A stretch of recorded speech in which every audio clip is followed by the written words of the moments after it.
Salut à tous les amis, ici le projectionniste et aujourd'hui, on va s'arrêter le temps d'un petit hors-série pour faire le point sur un grand monsieur du cinéma. Il y a des fois des acteurs avec une aura tellement légendaire que vous avez déjà entendu parler d'eux au moins une fois. Des acteurs dont vous connaissez les noms, peut-être les visages, et dont vous ne pourriez nier l'incommensurable rocher qu'ils ont apporté au grand hôtel du cinéma. Et dans cette liste de stars, aux égos souvent pas dégueux, se trouve Kirk Douglas. Et pourquoi lui en particulier? Eh bien parce que Kirk Douglas est né le 9 décembre 1916. Ouais. Puis de toute façon, il n'y a même pas de surprise puisque vous avez déjà vu le titre de la vidéo. Kirk Douglas, né Issur Danielovitch, fils d'immigrés russes fuyant les pogroms antisémites, a grandi à Amsterdam. Non, pas celle où tu fumes des pétards, mais bien celle dans l'état de New York, célèbre pour ses industries de tapis et bien sûr pour... Oh mon dieu, cette phrase ne va nulle part. En 1939, il part à New York dans le but d'apprendre la comédie où un de ses amis lui propose alors le nom de scène de Kirk Douglas, ce qui est quand même plus américain que Issur Danielovitch. Il entre alors à l'Académie américaine d'art dramatique où il y rencontre Diana Hill, sa future première femme. Ouais, parce que quand t'es Kirk Douglas, tu peux prévoir le divorce avant le mariage. Mais il y rencontre aussi la jeune Lauren Bacall, qui dans quelques années se permettra le luxe d'être appelé The Look ou le regard, et ça passe quand même carrément moins bien en français. Et sinon on l'appelait The Look parce que...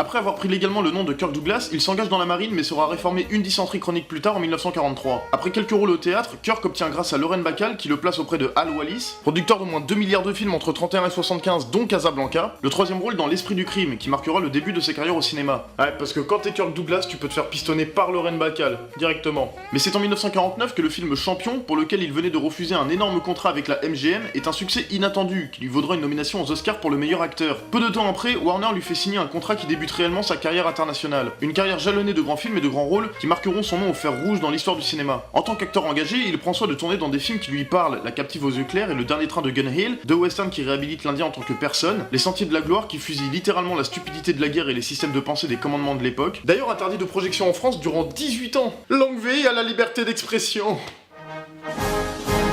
Bien sûr, il n'y a pas que cela, il y en a des tas d'autres, des dizaines d'autres même, mais si je devais tous les énumérer, on en aurait probablement jusqu'à Noël. Vexé de ne pas être pris pour incarner Ben Hur, Kirk prend sa revanche en montant son propre film, Spartacus, où il pourra exposer son tyrannisme sur les plateaux, virer le réalisateur Anthony Mann avant d'engager Stanley Kubrick, ce dernier qui reniera le film une fois sorti. La bonne ambiance, ici toi-même tu sais. J'ai l'air de médire, mais il faut savoir que Douglas a engagé pour écrire son film Dalton Trumbo, un réalisateur blacklisté pour ses positions politiques, ouvrez les guillemets de l'espace, divergentes, fermez les guillemets, et ce dans le but de protéger sa carrière, et tout au long de 3 films. Et je ne veux pas en dire trop sur lui tout de suite parce qu'on va parler d'un de ses films dans une prochaine bobine. Il se met à la réalisation en 1973 avec Skylawag.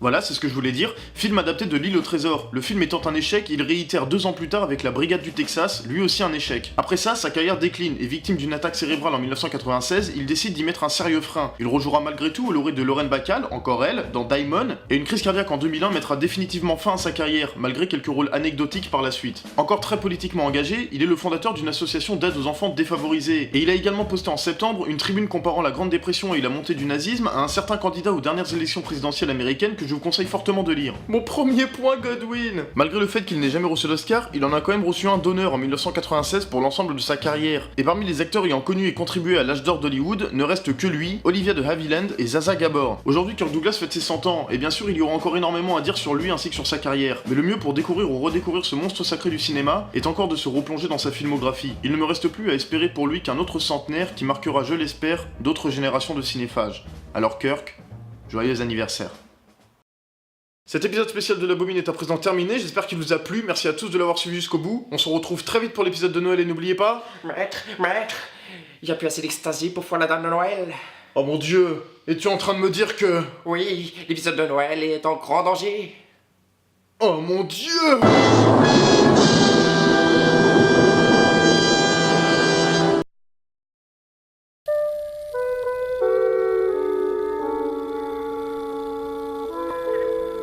And I will love